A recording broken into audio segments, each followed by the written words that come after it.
Engkau telah membuat umat-Mu mengalami penderitaan yang berat. Engkau telah memberi kami minum anggur yang memusingkan. Kepada mereka yang takut kepadamu, telah Kau berikan panji-panji, tanda untuk berlindung terhadap panah. Supaya terluput orang-orang yang Kau cintai, berikanlah keselamatan dengan tangan kanan-Mu, dan jawablah kami. Allah telah berfirman di tempat kudus-Nya, Aku hendak beria-ria, aku hendak membagi-bagikan Sikem, dan lembah Sukot hendak kuukur. Punyaku Gilead dan punyaku Manasye. Efraim ialah pelindung kepalaku, Yehuda ialah tongkat kerajaanku. Moab ialah tempat pembasuhanku. Kepada Edom aku melemparkan kasutku, karena Filistea aku bersorak-sorai. Siapakah yang akan membawa aku ke kota yang berkubu? Siapakah yang menuntun aku ke Edom? Bukankah Engkau, ya Allah, yang telah membuang kami, dan yang tidak maju, ya Allah, bersama-sama bala tentara kami? Yesus adalah terang dunia. Maka Yesus berkata pula kepada orang banyak katanya, Akulah terang dunia. Barang siapa mengikut aku, ia tidak akan berjalan dalam kegelapan, melainkan ia akan mempunyai terang hidup. Kata orang-orang Farisi kepadanya, Engkau bersaksi tentang dirimu, kesaksianmu tidak benar. Jawab Yesus kepada mereka katanya, Biarpun aku bersaksi tentang diriku sendiri, namun kesaksianku itu benar, sebab aku tahu dari mana aku datang dan kemana aku pergi. Tetapi kamu tidak tahu dari mana aku datang dan kemana aku pergi. Kamu menghakimi menurut ukuran manusia. Aku tidak menghakimi seorang pun. Dan jikalau aku menghakimi, maka penghakimanku itu benar, sebab aku tidak seorang diri, tetapi aku bersama dengan Dia yang mengutus aku. Dan dalam kitab Tauratmu ada tertulis bahwa kesaksian dua orang adalah sah. Akulah yang bersaksi tentang diriku sendiri, dan juga Bapa yang mengutus aku bersaksi tentang aku. Maka kata mereka kepadanya, Di manakah Bapamu? Jawab Yesus, Baik aku maupun Bapakku tidak kamu kenal. Jikalau sekiranya kamu mengenal aku, kamu mengenal juga Bapakku. Kata-kata itu dikatakan Yesus dekat perbendaharaan, waktu ia mengajar di dalam bait Allah, dan tidak seorang pun yang menangkap Dia, karena saatnya belum tiba. Yesus bukan dari dunia ini. Maka Yesus berkata pula kepada orang banyak, Aku akan pergi dan kamu akan mencari aku, tetapi kamu akan mati dalam dosamu. Ke tempat aku pergi tidak mungkin kamu datang. Maka kata orang-orang Yahudi itu, Apakah ia mau bunuh diri? Dan karena itu dikatakannya, Ke tempat aku pergi tidak mungkin kamu datang. Lalu ia berkata kepada mereka, Kamu berasal dari bawah, aku dari atas. Kamu dari dunia ini, aku bukan dari dunia ini. Karena itu tadi aku berkata kepadamu, bahwa kamu akan mati dalam dosamu. Sebab jikalau kamu tidak percaya bahwa akulah Dia, kamu akan mati dalam dosamu. Maka kata mereka kepadanya, Siapakah engkau? Jawab Yesus kepada mereka, Apakah gunanya lagi aku berbicara dengan kamu? Banyak yang harus kukatakan dan kuhakimi tentang kamu. Akan tetapi Dia yang mengutus aku adalah benar, dan apa yang kudengar daripadanya, itu yang kukatakan kepada dunia. Mereka tidak mengerti bahwa ia berbicara kepada mereka tentang Bapa. Maka kata Yesus, Apabila kamu telah meninggikan Anak Manusia, barulah kamu tahu bahwa akulah Dia, dan bahwa aku tidak berbuat apa-apa dari diriku sendiri, tetapi aku berbicara tentang hal-hal sebagaimana diajarkan Bapa kepadaku. Dan Ia yang telah mengutus aku, Ia menyertai aku. Ia tidak membiarkan aku sendiri, sebab aku senantiasa berbuat apa yang berkenan kepadanya. Kebenaran yang memerdekakan. Setelah Yesus mengatakan semuanya itu, banyak orang percaya kepadanya. Hakim-Hakim pasal 18. Patung sembahan Mika dirampas oleh Bani Dan. Pada zaman itu, tidak ada raja di antara orang Israel. Dan pada zaman itu, suku Dan sedang mencari milik pusaka untuk menetap. Sebab sampai hari itu, mereka belum juga mendapat bagian milik pusaka di tengah-tengah suku-suku Israel. Sebab itu Bani Dan menyuruh dari kaumnya 5 orang dari seluruh jumlah mereka, semuanya orang-orang yang gagah perkasa, yang berasal dari Zora dan Esitaol, untuk mengintai negeri itu dan menyelidikinya, serta berkata kepada mereka, "Pergilah menyelidiki negeri itu." Ketika orang-orang itu sampai ke pegunungan Efraim di rumah Mika, bermalamlah mereka di sana. Ketika mereka ada dekat rumah Mika itu, dikenal merekalah logat orang muda suku Lewi itu. Lalu singgahlah mereka ke sana dan berkata kepadanya, "Siapakah yang membawa engkau kemari? Apakah pekerjaanmu dan urusanmu di sini?" Katanya kepada mereka, "Begini begitulah dilakukan Mika kepadaku. Ia menggaji aku dan aku menjadi imamnya." Kata mereka kepadanya, "Tanyakanlah kiranya kepada Allah, supaya kami ketahui apakah perjalanan yang kami tempuh ini akan berhasil." Kata imam itu kepada mereka, "Pergilah dengan selamat. Perjalanan yang kamu tempuh itu dipandang baik oleh Tuhan." Sesudah itu pergilah ke-5 orang itu, lalu sampailah mereka ke Lais. Dilihatnya merekalah bahwa rakyat yang diam di sana hidup dengan tenteram menurut adat orang Sidon, aman dan tenteram. Orang-orang itu tidak kekurangan apapun yang ada di muka bumi, malah kaya harta. Mereka tinggal jauh dari orang Sidon dan tidak bergaul dengan siapapun juga. Setelah mereka kembali kepada saudara-saudara sesukunya di Zora dan Esitaol, berkatalah saudara-saudara sesukunya kepada mereka, "Apakah yang kamu dapati di sana?" Jawab mereka, "Bersiaplah, marilah kita maju menyerang mereka. Sebab kami telah melihat negeri itu dan memang sangat baik. Masakan kamu tinggal diam? Janganlah bermalas-malas untuk pergi memasuki dan menduduki negeri itu. Apabila kamu memasukinya, kamu mendapati rakyat yang hidup dengan tenteram, dan negeri itu luas ke sebelah kiri dan ke sebelah kanan. Sesungguhnya Allah telah menyerahkannya ke dalam tanganmu. Itulah tempat yang tidak kekurangan apapun yang ada di muka bumi."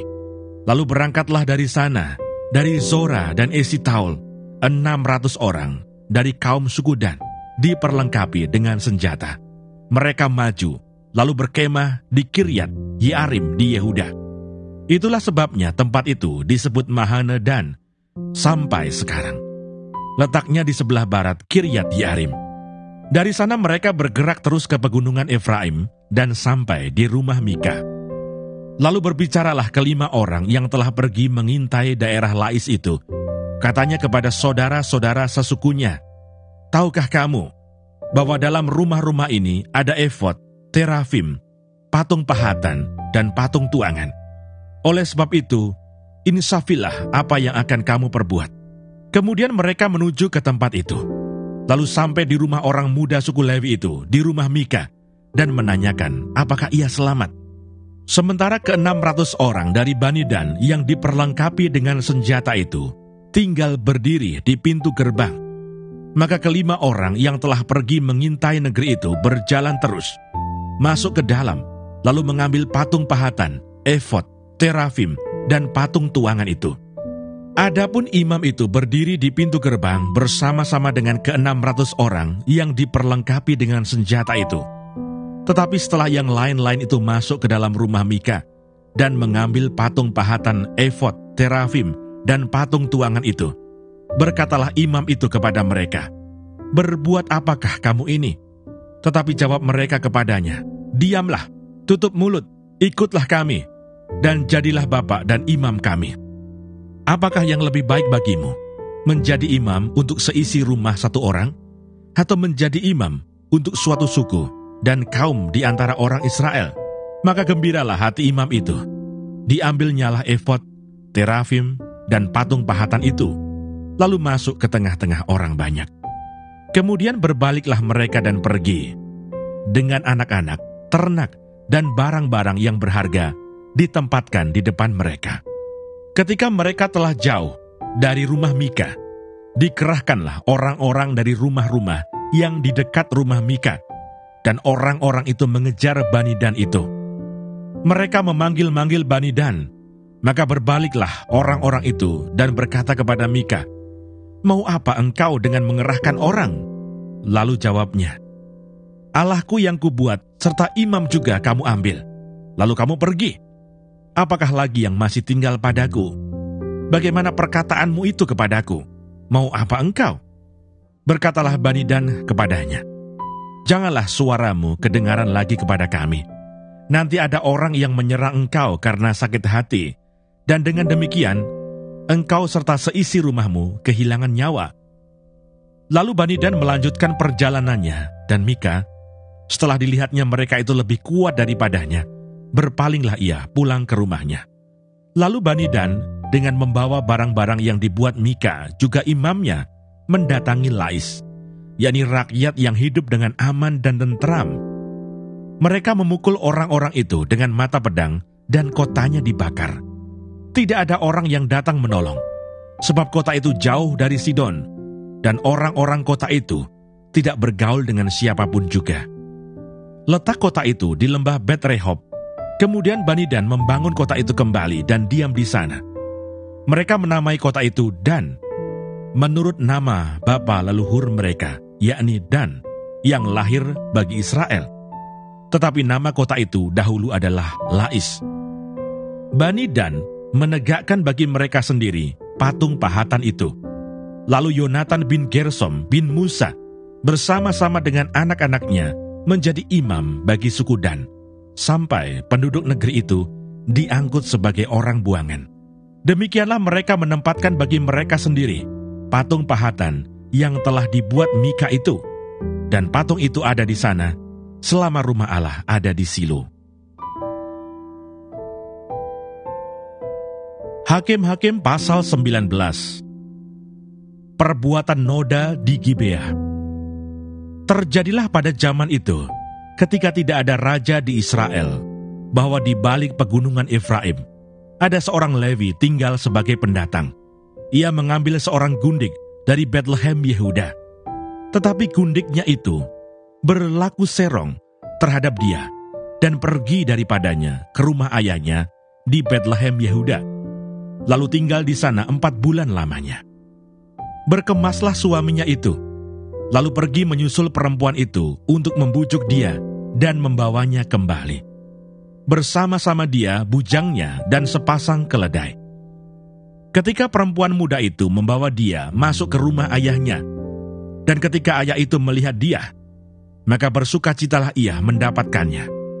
Mertuanya, ayah perempuan muda itu, tidak membiarkan dia pergi, sehingga ia tinggal 3 hari lamanya pada ayah itu. Mereka makan, minum, dan bermalam di sana.